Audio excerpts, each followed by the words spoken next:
Les équipes qu'on a connues en première division l'année dernière, c'était Saint-Étienne au stade Geoffroy-Guichard qui accueillait ce soir Gueugnon. Un match très difficile pour les deux équipes et très tendu car ces deux formations étaient à égalité tout à l'heure à 20 h au coup d'envoi. À Geoffroy-Guichard, Pierre Buet. Grégory Coupé suspendu, c'est Gilbert Secarelli qui garde ce soir les buts de l'AS Saint-Étienne. L'expérience de ce gardien de 34 ans devrait rassurer ses partenaires. Mais en début de partie, la fébrilité est plutôt du côté de la défense de Gueugnon. Delpech en profite et adresse un bon centre à Lagrange au second poteau. Mais la reprise de l'attaquant stéphanois ne trouve pas le cadre. Un peu plus tard, sur une nouvelle offensive des Verts, le défenseur Philippe Correa est à deux doigts de tromper son propre gardien. Forêt est à la parade et évite le pire.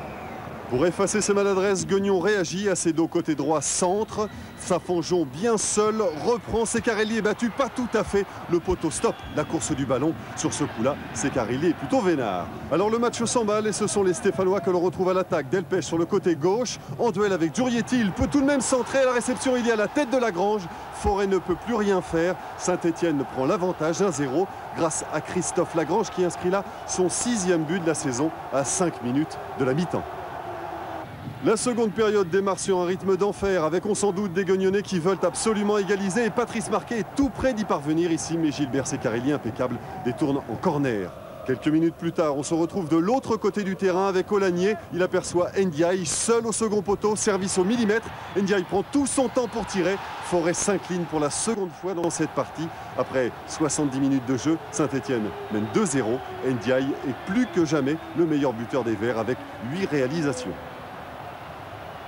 Gueugnon bénéficie ensuite d'un coup franc très bien placé juste à l'entrée de la surface. Durand se charge de l'affaire et de façon magistrale, regardez.